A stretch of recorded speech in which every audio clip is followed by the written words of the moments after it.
So we'll be talking about short documentaries today, how to pitch, how to find funding, and what makes a good story. My name is Licia.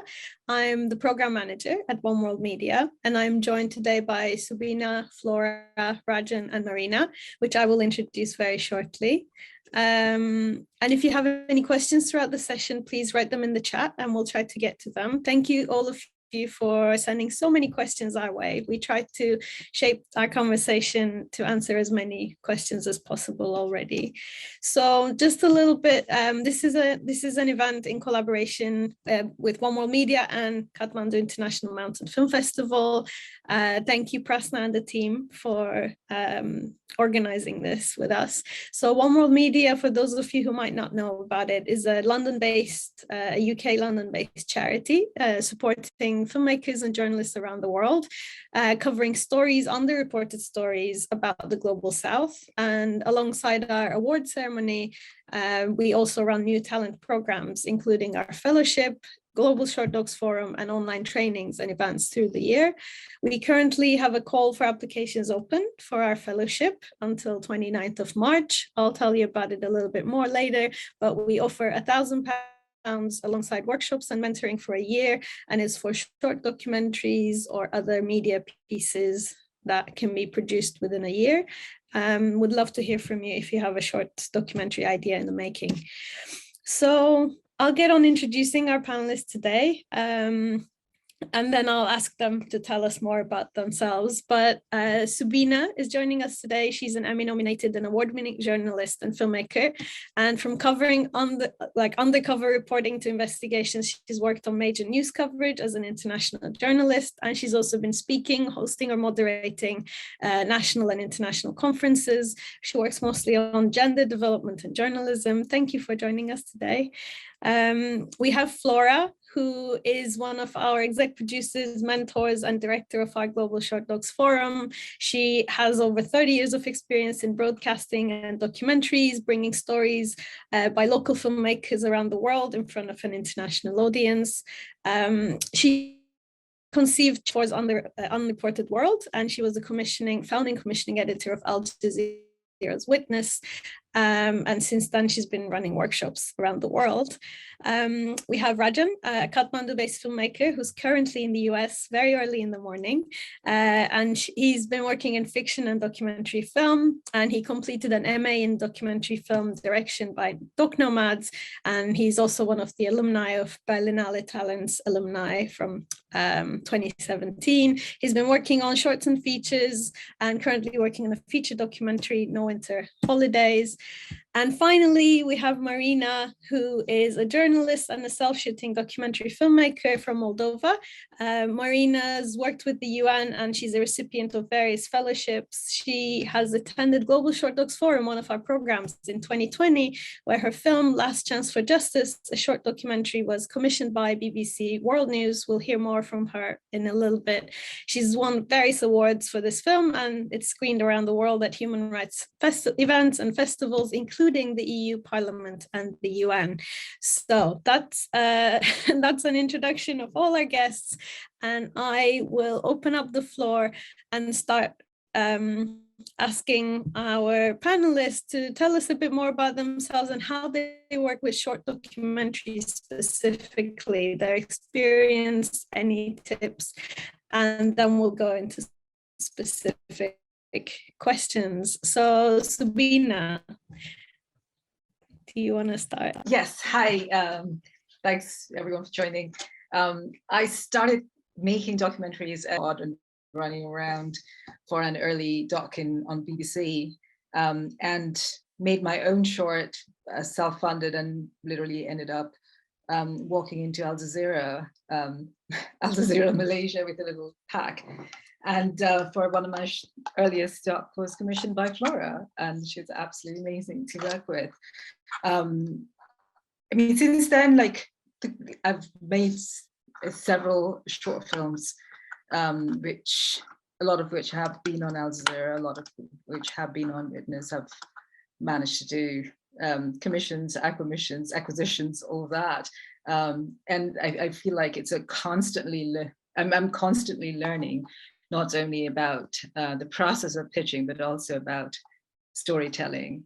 And I feel like this whole journey of making storytelling through documentaries is about learning how to tell stories in different forms and different ways. I'll pass it on to someone else. Thank you. Flora, do you want to go next?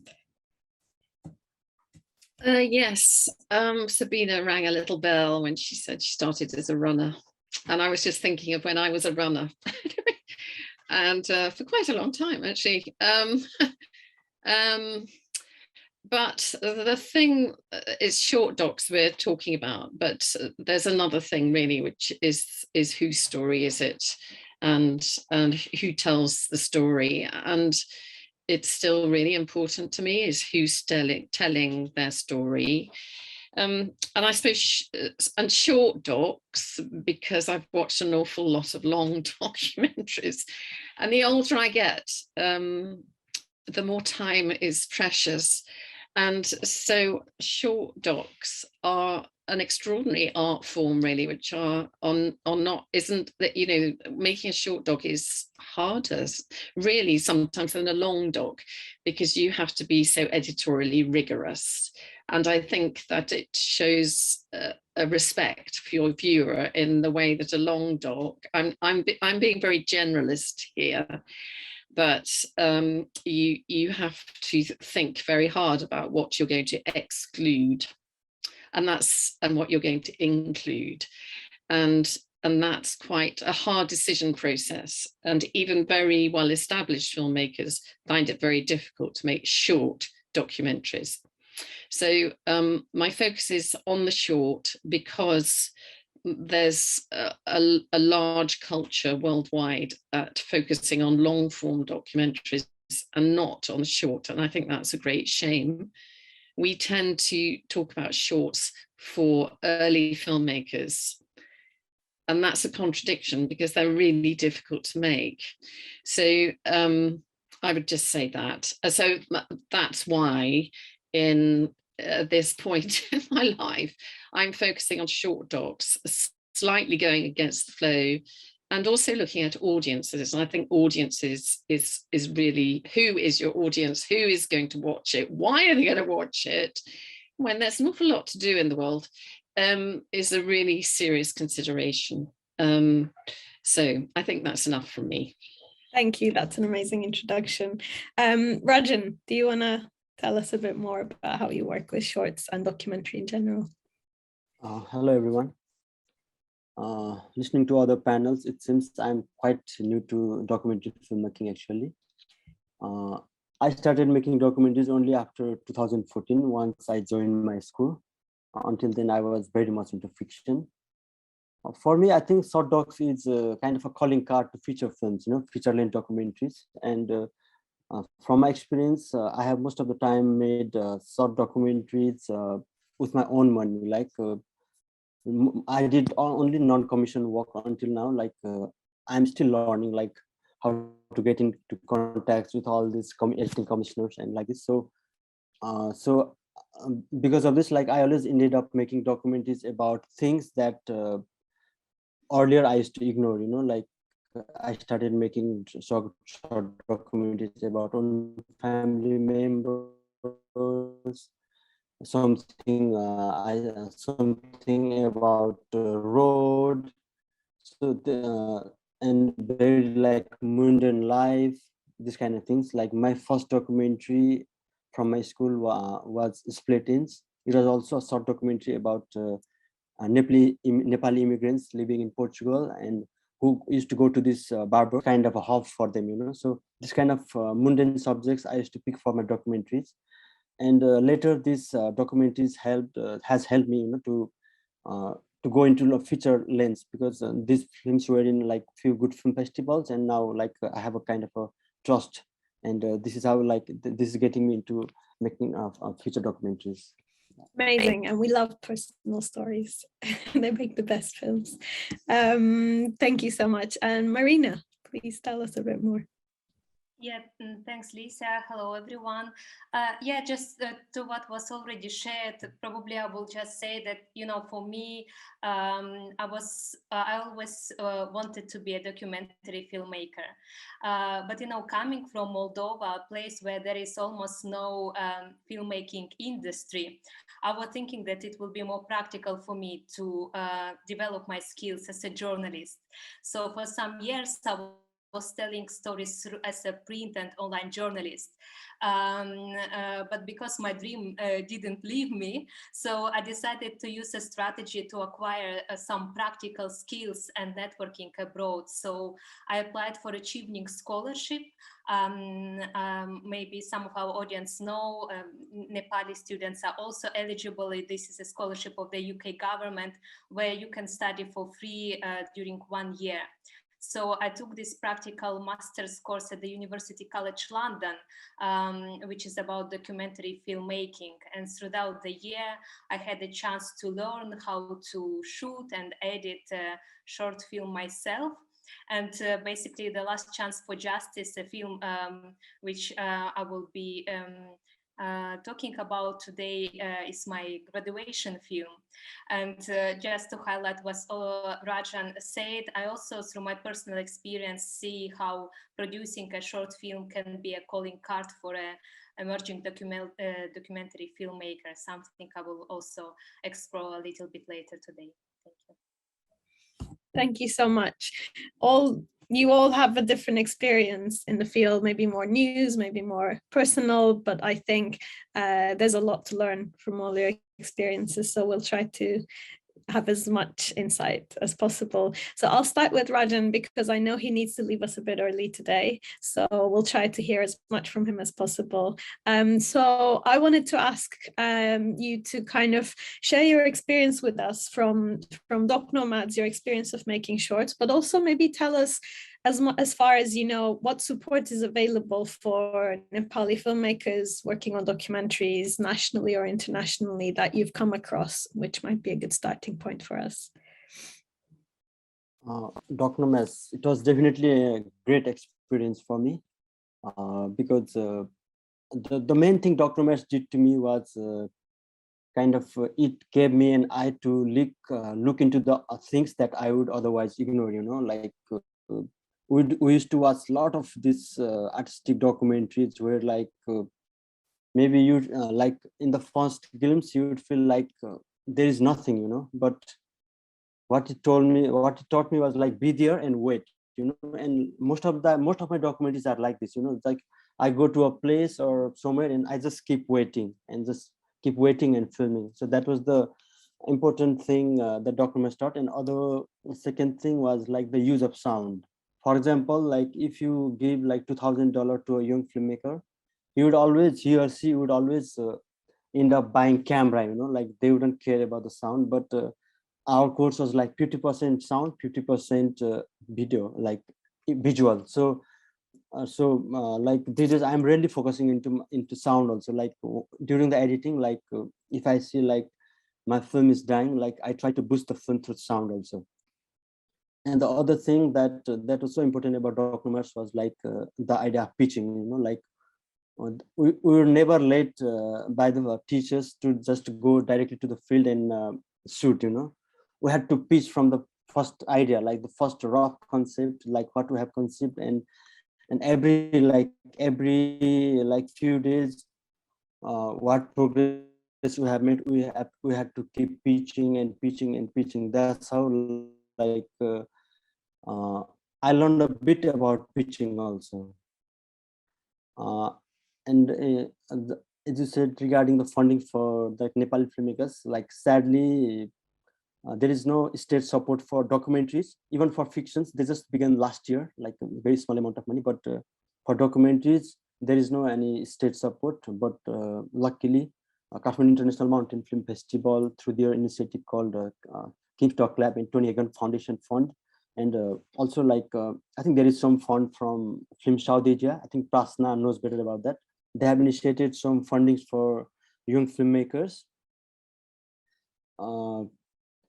And like most of these short documentaries, I think first even if there is no funding, you just have to carry your tripod and like your sound equipment, and you just have to do like one army run and gun kind of thing, you know. So I think even if you don't get the fund for a short documentary, you just need to get help from your friends, you know. Maybe if you don't have money, you have to make them work for free, and maybe you have to think of them when you have money in your bigger projects. That's how I have been working like since like last 5 or 6 years. Thank you so much. I'll have one last question for you. We actually have a question in the chat from someone in the audience who watched your documentary Split Ends, and they would like to know, how do you stick to one idea and the progress of the story? Definitely not an easy question. Like when I was actually, this was filmed in, I was like, just I said, like this documentary was filmed in Portugal. This was my final graduation film, and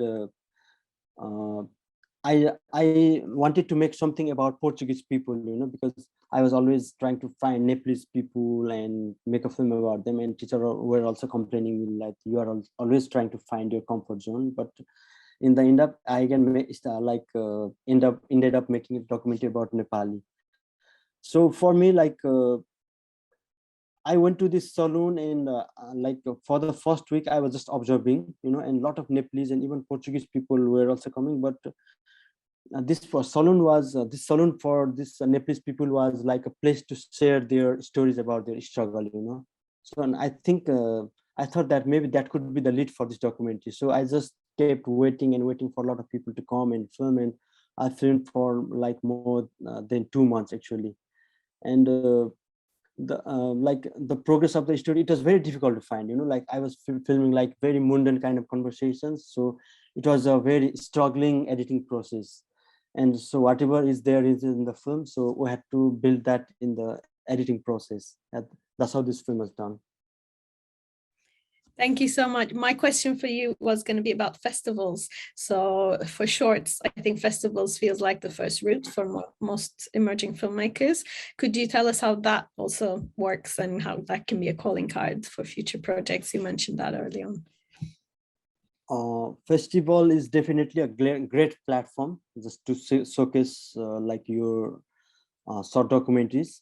Almost all big festivals, like every festivals that we have heard until now, you know, from Academy Awards to Cannes, Berlin, Venice, and other like hundreds of other like A and B categories film festivals, they accept short documentaries. And if we end up making a good documentary, like it will also win a lot of cash awards actually, you know, like a lot of cash prizes. So of course, like to sell your short documentary to a television station, it may not be easy in the beginning, but I think going through festivals, like if your film is recognized in a film festival, then it definitely attracts the television buyers also, you know. I think Subina Didi will more like make it clear later, but I think, and being accepted to a film festival is like you have already built a trust, you know. Like if you are applying for a funding for a feature documentary, they will always ask for what have you done before, you know. They will not give you like $50,000 or $20,000 like straight ahead, because they want to prove that this person will utilize the money, you know. So I think a festival is a very good platform to showcase your work and build the trust and all this connection. Amazing. Thank you so much. I'll move on to Sabina. Could you also tell us a bit more about where the short documentaries live? So we know that they can travel around festivals, but where else can we see documentaries? On TV, online? Could you tell us from your experience? I started the other way around because I did both news and documentaries parallelly, and kind of pushed my work. And it also almost feels every other industry is also about networking and really showing your work and kind of just developing on it. I mean, right now I feel like there are so many other ways. Like when I actually started, the online platforms were not there. So I'm like data styly there. I mean, there are of course online platforms, and there are a lot of people do respond if you have a doc idea, but your pitch has to be good, right? I find like a lot of the times filmmakers end up coming from journalism backgrounds, and we end up saying like, oh, I want to make a story about, let's say, Dalit rights, for example. But like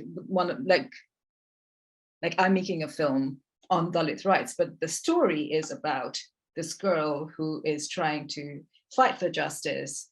And now that completely changes into a David versus Goliath story, right? So there has to be universal themes. And so I'm kind of rambling a little bit over here, but I think as if you have your storyline kind of clearer in your head, it is a lot easier to pitch to commissioners and say, this is the storyline. And I often think about, even before making a film or shooting, I think about how the storyline might develop and kind of plot it out. And it might go completely haywire, and the end might have to come to the top. Like you don't know how it's going to end up, but if you have a concept of the story, then it's a lot easier to convince people that it's worthwhile to tell this story. Thank you. I think you touched on very important points. I think finding the story in the issue is something we talk about a lot, because we all have issues that we want to talk about. But when you're making a short film, it's really important to find that one story with a strong character and a storyline. So I think that's something for all filmmakers to keep in mind. And you also mentioned finding universal themes, which I'd like to come to in a little bit. Flora, do you also want to tell us a bit about the options out there, especially broadcasting and online platforms that are looking for short docs? Yes, so with Licia, I've been working on the Global Short Docs Forum, which is now in its 5th cycle. And we started that because of, as Sabina mentioned, the online platforms, and we're looking at how audiences are changing their behavior and, you know, the currency, if you like, of short docs. And so these platforms are quite, the newer online platforms are quite, they fluctuate a lot because they're all experimenting. And so as a filmmaker, trying to work out who to approach and where is very difficult. And so that's one of the reasons that we started the forum, was to sort of pin them down a bit more and get a conversation going with them, so that to help filmmakers. And of course, the other thing is that the established broadcasters around the world, so the European ones are, you know, Arte and the BBC, I guess, and also in the States, realized that they had to deal with their new audiences, their younger audiences, differently. And so they also were going online, and the whole world was changing. So I think that's what I'm saying. Although it seems to have changed by now, and the Vices and everybody. So I think that's why we started the forum, was to look at the changing media landscape. You know, I'm not pinning them down, but it is always in flux, and therefore it's very hard to keep up with. Licia has done a list, so I think she's going to share that with us. And what we try and do is keep an eye on them and find out the people who are, I don't know, the commissioners or the gatekeepers or whatever we call them now, who are making decisions about, you know, if they're commissioning or acquiring, and keep that dialogue going. So I think that answering the question, is that it's not like it used to be. It's not just different, it's changing so quickly all of the time that trying to keep tabs on it is a really hard thing for filmmakers. And we try and just hold it for a year and get names and contact details. But as Sabina said, they have to be approached in a certain way, and that's really key. So There we go. Is that enough? Is that what you Thank need? you. Yes, we'll get to how to approach them, when to approach them. I think before that, it's really important to acknowledge what you said, that there's obviously the festivals, there's TV, and there's a route from maybe festivals being spotted and having TV deals, but as you said, there are all these outlets now. So there's obviously the Netflix and Prime and all of those, but for short documentaries specifically, there are outlets like Al Jazeera, BBC, Arte, CBC from Canada that you mentioned, Vice, Opdocs. I have put together a list to share with our audience today, just so you can see the range of short documentaries that are available online. I think what I wanted to say is that it's not only the filmmakers who need to be paid for their time and their work with short documentaries, but also these platforms need your films. And it might seem a bit scary in the beginning for early career filmmakers. How am I going to pitch this project to Al Jazeera or BBC? They're never going to accept my film. But I think at that moment, I would like to ask Marina to share her experience with us, because she pitched her first documentary to many platforms, and BBC was one of them, and she did have her film shown on BBC World News. So Marina, could you tell us a bit more about your film Last Chance for Justice, how the idea came about, the production, the commission, and the impact afterwards? It's an amazing story. Thanks a lot, Lisa. You know, I would like to start from something Subina mentioned, and what resonates a lot from with my own experience. It's about the need to pitch a story and not an issue. And I started precisely with the issue because as someone who has a journalistic and human rights background and ethnic minority myself, I'm very much interested in the situation of ethnic minorities in different parts of the world. So when I started to search for an idea for my graduation film, I immediately knew that I really want to go to Kyrgyzstan, a Central Asian country, and to see the situation of Uzbek minority, which suffered from interethnic violence, which happened 10 years ago in the country and which was never investigated. So this was my initial idea. I established some contacts there, and when I headed to the country for the first time, I messaged several media platforms trying to pitch what I thought was a story. And I didn't get any answer, but when I went to Kyrgyzstan and I started to dig deeper, I very quickly realized that most of the people from Uzbek minority are afraid to speak up and to be part of the film because of security reasons. And very quickly I realized that this won't be a story like a reportage film, but I need to find a character.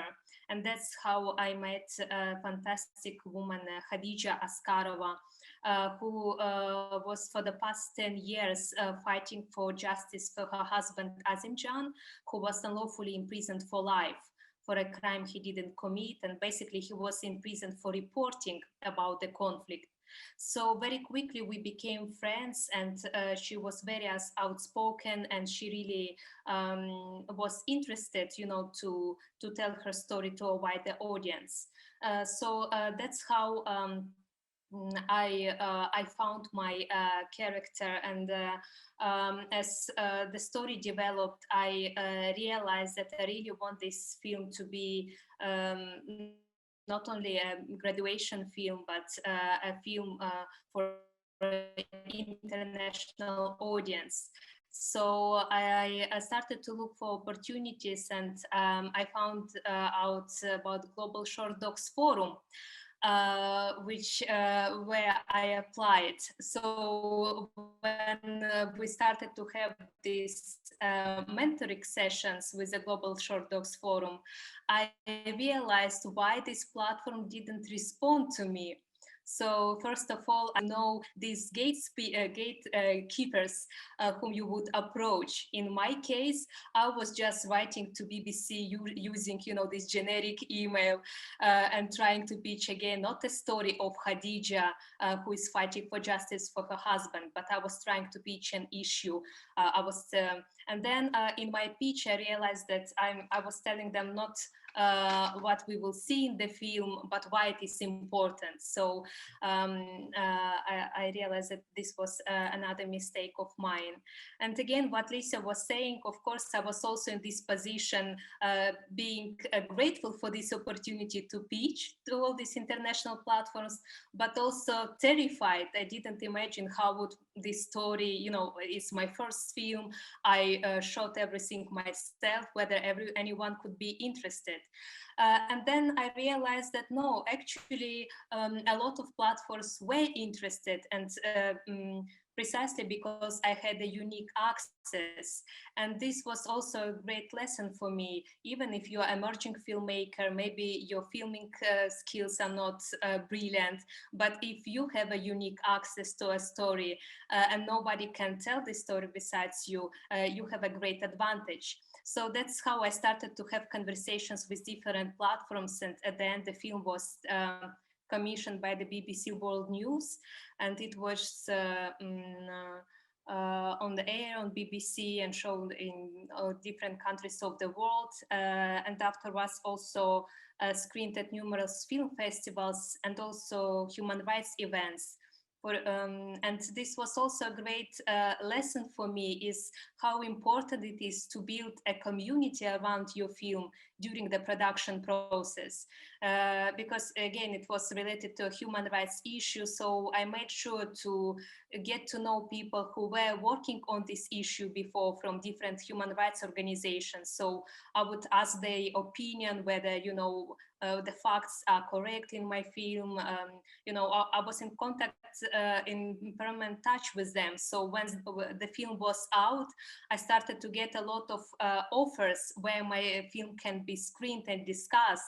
And this is just to give you one example.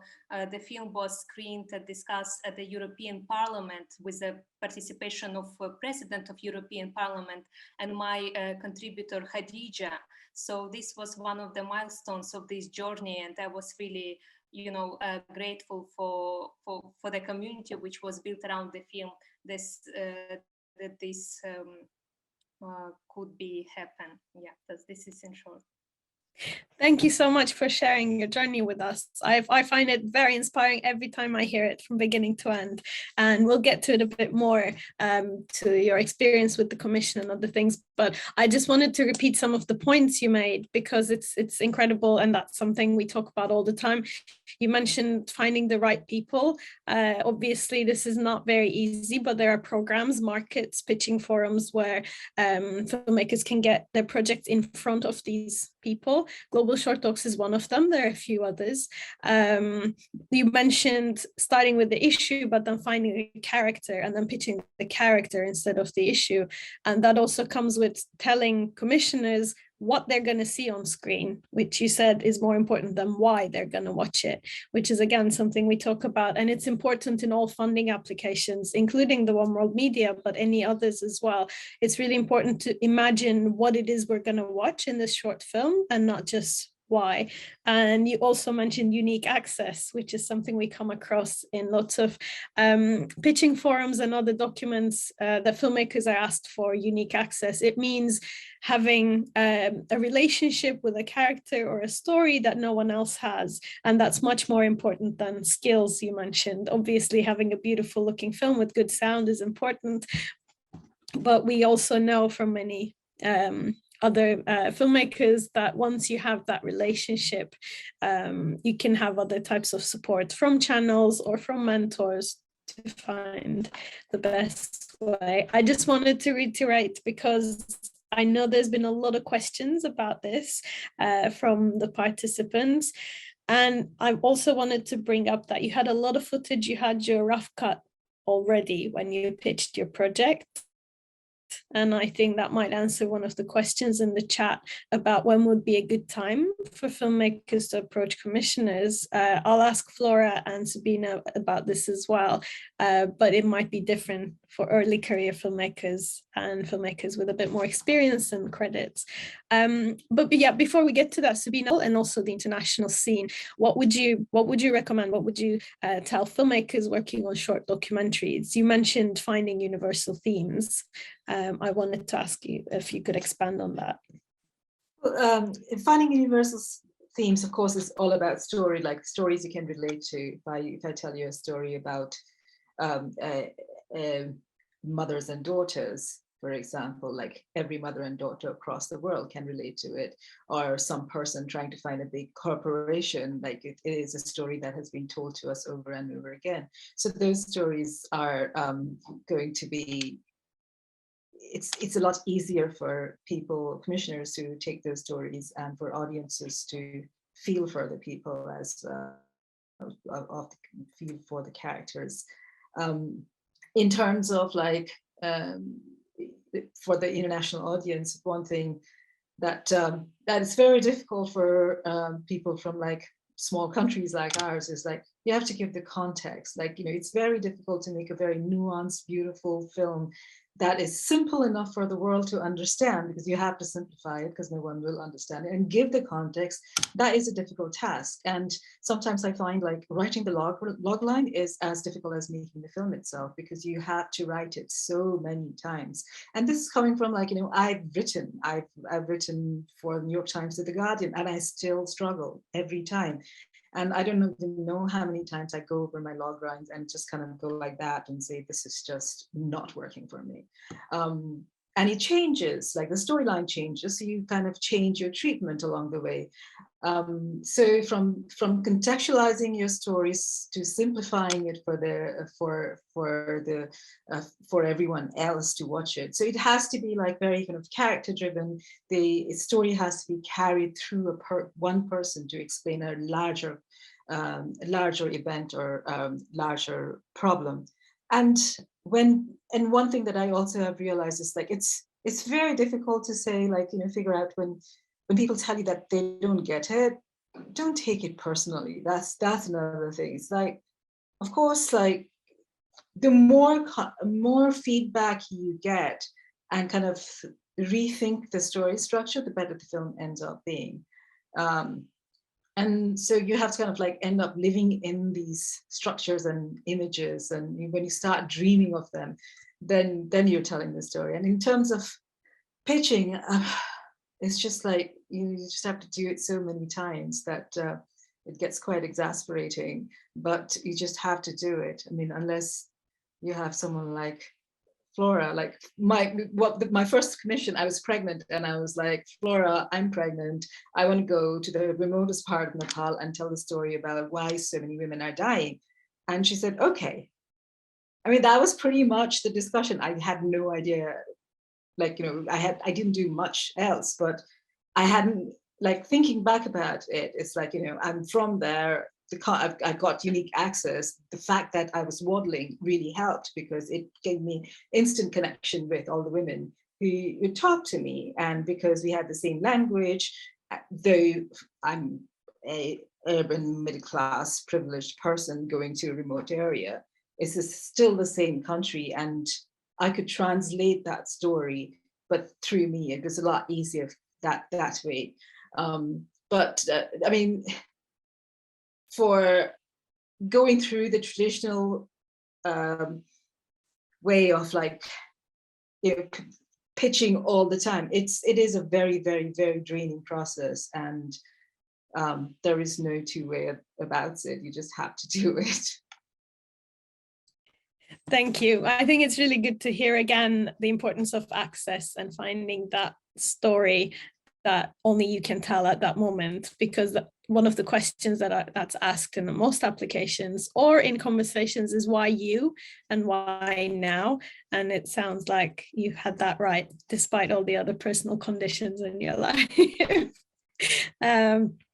Flora, do you want to tell us from the other side of listening to these pitches and having spent years commissioning, finding good stories amongst many applications, when is a good time for filmmakers to approach commissioners? And then we'll talk about what they should have in place when they well, the magic time. So I'm just going to refer to Sabina's experience of me saying, okay,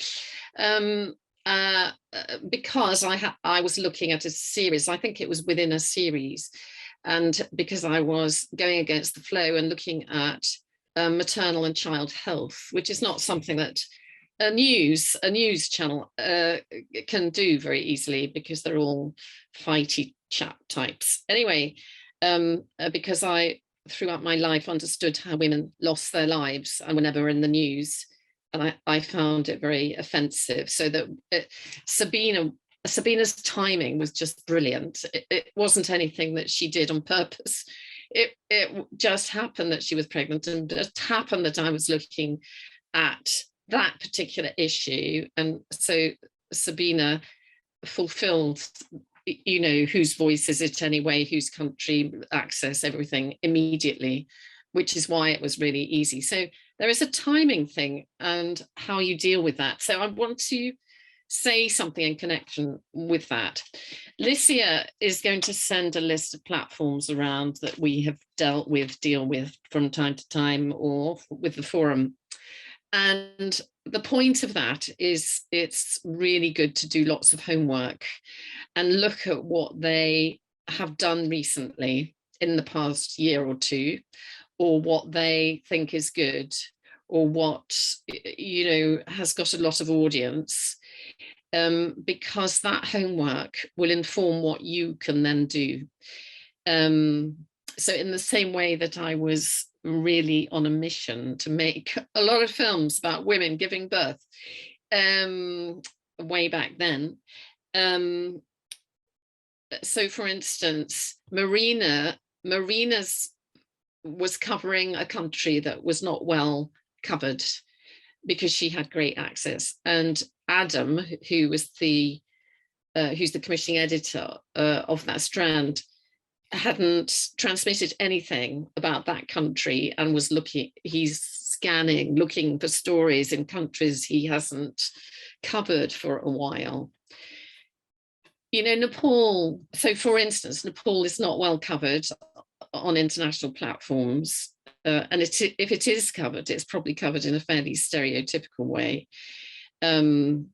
So it's a matter of looking to, if Nepal is actually the geography of your story, which it might not be, is always worth looking at what any of these platforms have covered in Nepal, or wherever you're looking at, because they're not likely to do 2 in a year.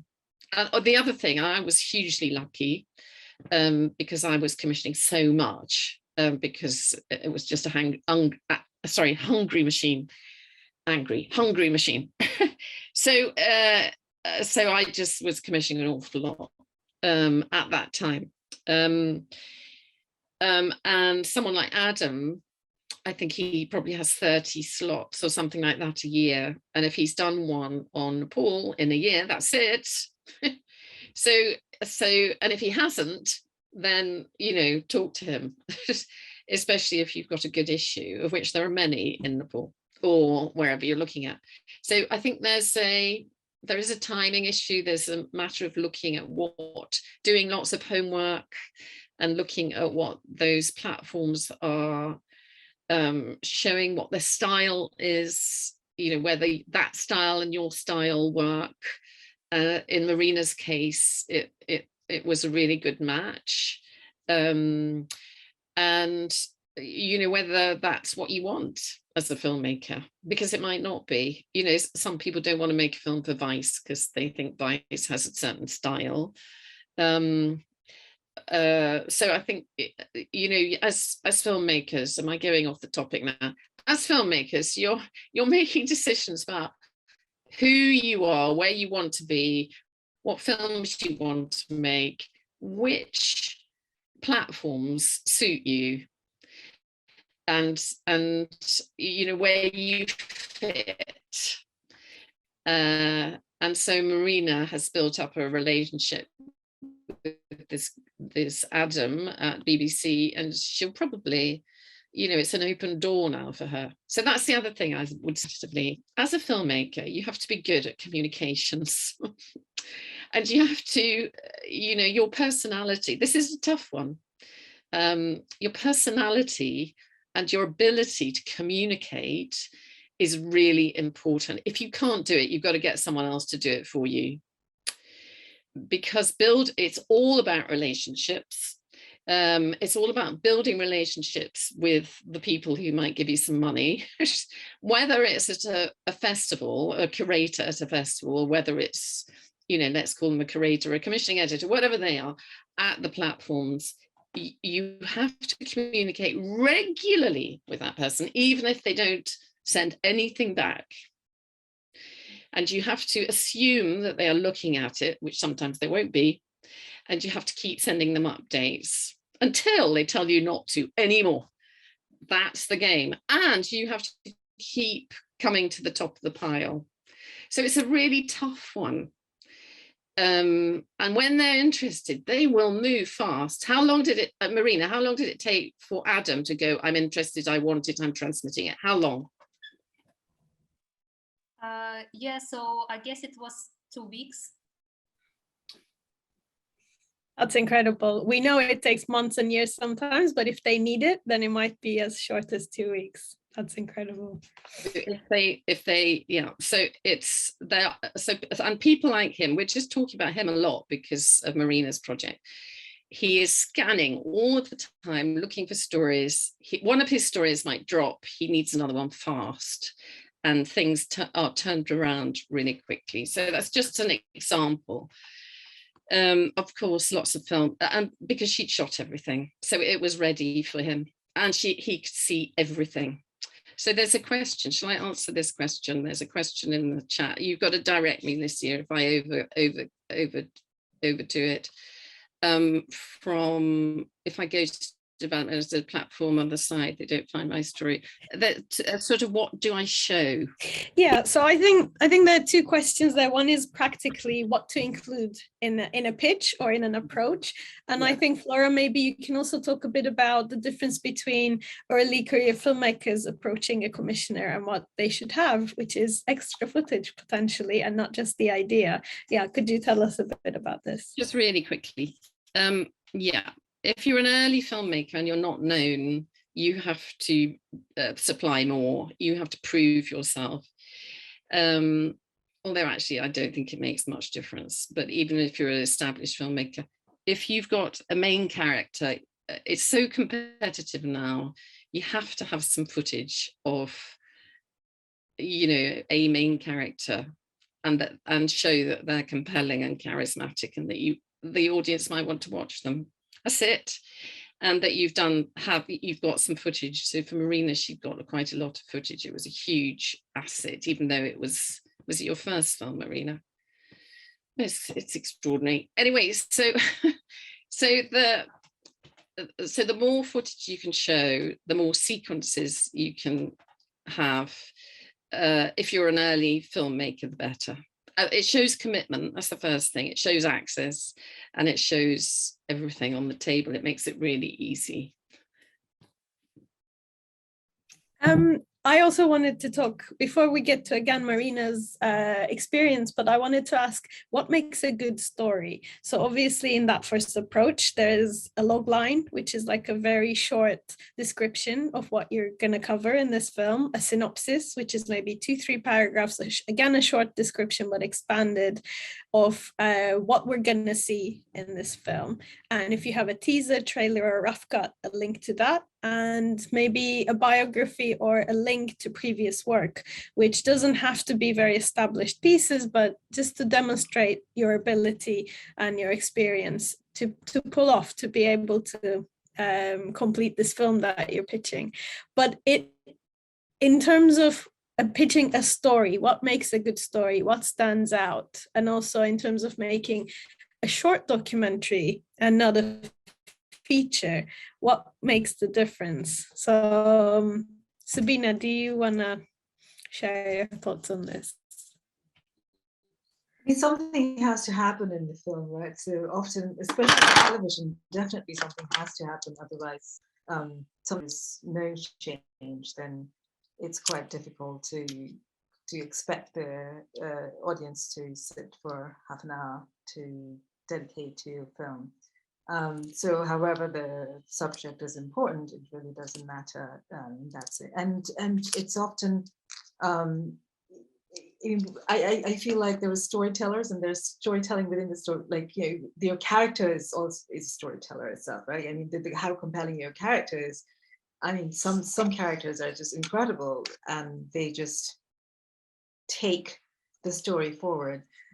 So if you can find those kind of characters who can lead you through a journey, I mean, that keeps you together. And as I said, I think the story has to relate to a general audience. You really do have to keep an audience in mind while you're making a film, because if I were making a film for a Nepali audience versus if I were making a film that is going to reach beyond that Nepali audience, it's just going to approach that film is going to be different.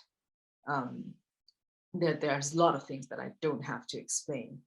And again, like, there are some films where the characters and stories are so, they can carry the story so well. The context sometimes the context doesn't matter, so you can see those films as well. But I find it's quite rare to be able to find those stories. But in a story, things have to change. Who are those commissioners? Sorry, I just read that. Who are those commissioners? Yeah. Who would Go want on, please. I think you touched on really important points in terms of having a journey in the film. So I think for films that we want to bring in front of an international audience or onto news channels or outlets, platforms, I think it's really important to have a beginning, a middle, and an end, which Flora always talks about, and to have a journey on screen. So it's not just like an academic essay, but we are actually watching actuality. We're watching something unfold on screen, and you will see most outlets, platforms looking for short documentaries will say they want character-driven, actuality-based stories. So if you're wondering what that is exactly when something happens on screen. It's not just people giving interviews, but actually we see people doing things on screen. So it makes it a lot easier to engage with, and then you can be as creative with it as you like. Flora, do you want to tell us what makes a good documentary before we get to who the commissioners are? Yeah, it's a good question though, who the commissioners are. And well, what their role is, I think, is Do you want to tell us, having been one in the past, do you want to tell us who these commissioners are? Well, shall I deal with that quickly then? Yes, someone has to decide what gets transmitted on a broadcast or a platform, or what. Well, it's not transmitted, but what if? So the old broadcasters, things were scheduled. There was a schedule, and but what fills the black screen, and whatever you call them. So we're calling them commissioners. I always kind of refer to myself as a curator, actually, because we were acquiring an awful lot of films as well as commissioning, and as Sabina mentioned, acquisitioning, which was a vague area in between. So it's some people, and I work with the teams that we decided together. Someone has to decide what the strategy is, what the policy is, fight for that within the bigger picture, and make sure it happens. So does that answer your question? It may not answer your question. You might want names. The thing about giving people's names out is tricky, because we do assist filmmakers who are ready to go, who have got everything in order. So like Marina, she was ready to fly off. And so then that's the time, because the thing about the commissioners is you don't want to flood their inboxes because they start to ignore everyone then. Did that answer the question? What makes a good story? A key issue, but that's not enough. A character who is, this is really interesting. And when you watch Marina's film, so because she's our example, one of our examples here today, is her relationship with Haditha is a really intimate relationship. And it means that we get the story and sequences which are really you know, heart-warming, heart-rending. Haditha is a very generous participant, and so Marina and Haditha are really collaborating in my book. Marina's sometimes nodding and sometimes not, so it's almost like they're a collaboration, that they're talking together about what the film will be. And that, to me, says it really does it for me. You know, having watched lots of films, that relationship between the filmmaker and their contributors is key. And then, as Sabina says, something has to happen. Something has to happen. And that is a really interesting thing. It helps if it's a physical thing, that somebody moves somewhere or they undergo something that we can see as an audience. But it might also be a spiritual thing, something that is an overwhelming change spiritually, and it might be both. But there is a change, a transition for the contributor or contributors. So yes, so, and I would advise people to think about that, and I do a lot nowadays, much more than I used to actually, about that journey, the transition, what it is, whether it's physical, kind of spiritual, the change that happens to somebody in a story. And that's enough from me. Yeah, I think in that sense it's very similar to fiction writing, and someone asked about how to make how to be better at script writing, and I think it's thinking about the journey, where we start and where we end. So that sounds really useful. I'll again just repeat a key issue: a compelling character, the relationship between the filmmaker, the storyteller, and the contributor, and what happens, the journey, what that contributor is going through. Just to answer the question, when we say commissioners, these are people who work at maybe BBC, but also at Al Jazeera, at NHK in Japan, at CBC in Canada, Arte in France, The Guardian in the UK. So all of these platforms have people called producers or editors who decide which film is going to be shown on their platform next. So they can be either commissioning pieces from an early stage, an idea phase, or when there's footage in production, or it can be an acquisition, which is when most of the film has already been shot or maybe edited. And that's a range, as Flora was saying. Acquisitions are somewhere between a commission and an acquisition, but there are different times in this process of the film being made that they can be picked up and paid for. So I think that's a different journey than making a film totally on your own and then putting it out to festivals. When you're working to get your film on TV or on an online platform, there's a relationship with the platform, what they also need and how they support you. So I wanted to ask Marina, because there's this idea that the festival route and the commissions and TV can be like totally different routes, but in your case it wasn't. I feel like you've done both. Could you tell us a bit about how that process worked once the film was completed, and any challenges you've had along the way? Yeah, thanks, Lisa. Yeah, again, about the relationships, I guess I was really lucky to work with Adam, who is a commissioning editor at the BBC Our World, because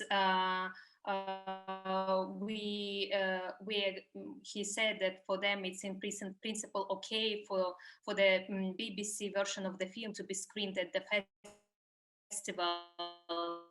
I would need to inform them before screening the film elsewhere. And I know that it's not always the case with any other platforms. So in this situation, I was BBC on air and also uploaded at the BBC platform online for those based in the UK. The film was also screened at and discussed at several festivals in different parts of the world. I guess one of the most important screenings was held actually in Kyrgyzstan, in the place where I shot the film and where the story was happening. So it's a human rights film festival in Bishkek, and the organizers, they also translated the film in several local languages. So this was the highlight of this journey, because unfortunately not many people in that part of the world have access to BBC. So many people, when they saw in the news, a lot of local media were covering the fact that the story of Azimjan, Askarov and Khadija is on the BBC. So I started to get messages from people from the region asking how can we watch the film because we don't have BBC. So in this situation, the festivals really complemented this effort to tell the story of Azimjan and Khadija. My main character, she was able to also be at the festival and interact with the audience, which was also quite precious opportunity for her, you know, to discuss to some of the people who were reluctant about her husband before, maybe having some negative stereotypes about her community. And there was also another type of screenings besides festivals,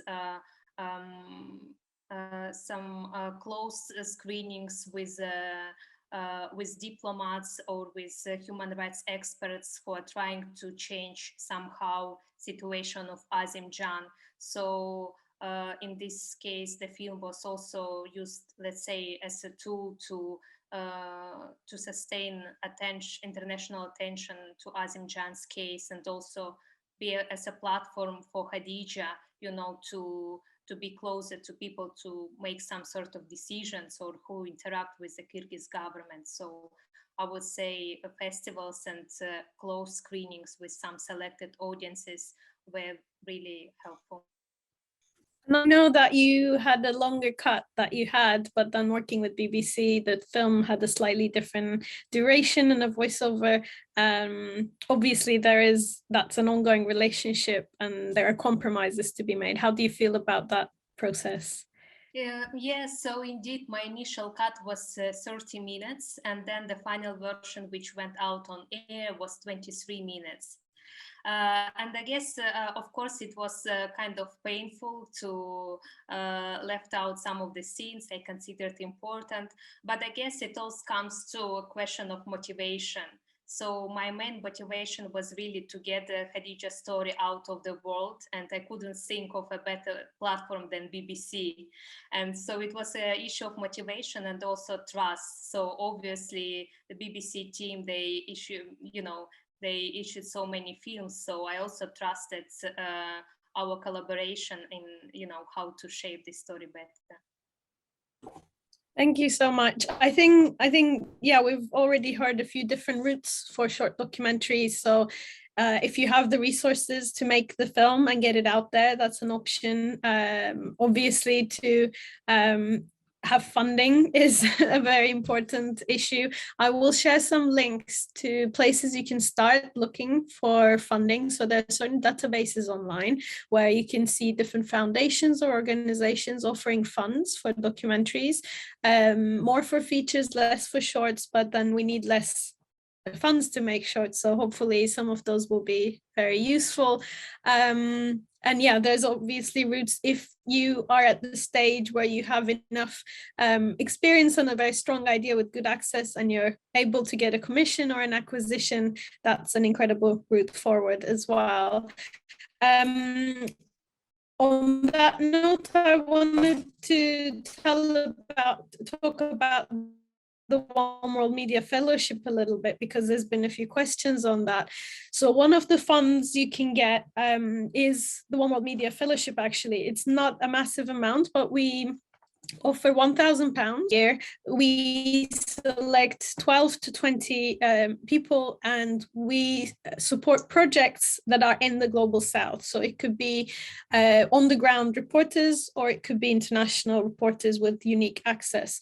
And more we have applicants from Asia, from Africa, from Latin America, with stories we wouldn't have heard otherwise. And as Flora said, it's really important for us who gets to tell their stories. So for the fellowship, there are no real restrictions on where you are based or what stage you are in your careers. There is actually, it's for early and mid-career storytellers mostly, but I saw a question about being a student. It's okay if you're a student, it's okay if you're not. So it is for projects, small scale projects that can be completed within a year. It's for documentary films, it's under 30 minutes, but we also support print pieces, multimedia, documentary projects, and audio projects. So the applications are open at the moment until the 29th of March, and you need to have a strong idea if you're a filmmaker for a non-fiction short piece. I saw a question about docufiction. We would consider it, but we tend to lean towards non-fiction pieces. But why not? If it's a very interesting project, we will definitely consider it. And yeah, in the application is online through our application portal, and you will see questions related to things we talked about today. So about who you are and your experience, why you want to be a part of this program, but also the logline of your project, which is a very short description, a synopsis, why you want to tell this story, what are we going to see on screen, your access, where are you with it, do you have a character confirmed, is it just at an idea stage? We support projects in pre-production at an idea phase, but also in production if you've already started shooting. And we will ask for a budget because we only provide £1,000. We want it to be realistic. Your budget might be bigger, you might have savings, you might have other funding, that's okay. But we just want it to be a realistic project that can be delivered quite soon. So One World Media is only one of the funders that would support early career documentary filmmakers. They're not that many, but there are still some out there. So if you have any questions, I'll put my email down and you can see the link to the fellowship page as well. If anyone has any questions, I'd be happy to answer about your ideas or where you are with the project. I wanted to ask Flora very briefly, because she's been working with our fellows for years now, if you want to share anything about how we work with filmmakers during the fellowship in developing their projects. Yes. So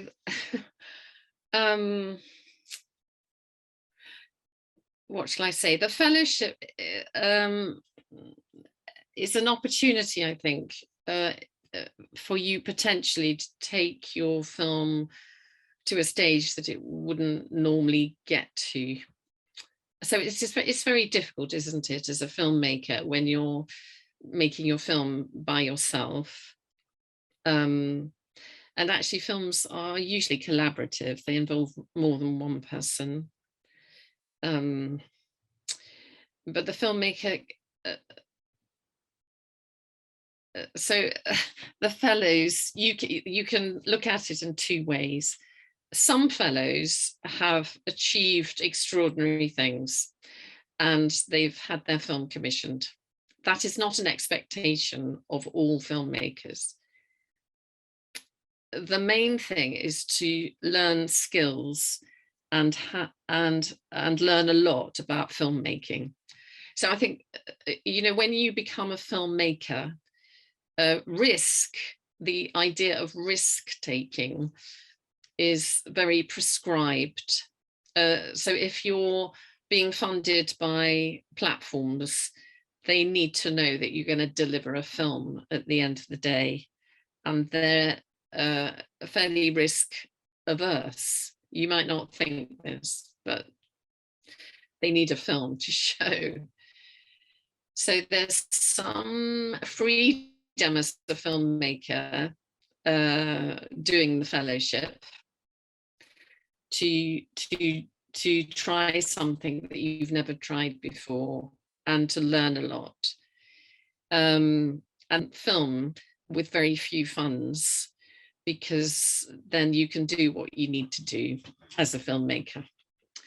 Because when you start being paid as a filmmaker and given money, there are expectations of you to deliver a film that can be transmitted. And I think that, for me, is one of the most important things about the fellowship, is that, you know, One World Media is a really supportive, it's a small organization, it's very supportive of filmmakers. There are lots of workshops that you can attend online. And so that process of making a film and the access of listening to other people or learning about certain aspects of filmmakers is there, as well as a little money, which can help you maybe get other money or just do your film. And there's a sort of prestige about it. So there's an unspoken part about getting a fellowship, which is that you may find it easier. People might listen to you a bit more. And then there's another thing which is really important, which is the colleagues who are also fellows. So Alicia has not mentioned the network that is now a really key aspect of One World Media, is filmmakers who have attended as fellows, who have gone through the fellowship, and who have attended the Global Short Docs Forum. Because so Sabina, I think, or was it Marina? Anyway, mentioned networking, and networking is really important. Not least of all with, and here I would say it's very clear because there's a large attendance to this event, that there's a really good network. And so for me, the fellowship is a great network of other filmmakers who you can talk to and whose advice you can ask, and who really are going to give you all the answers anyway from their experience. And it's a global network. So I see it happening all of the time, is how filmmakers help each other. And that's really important. So.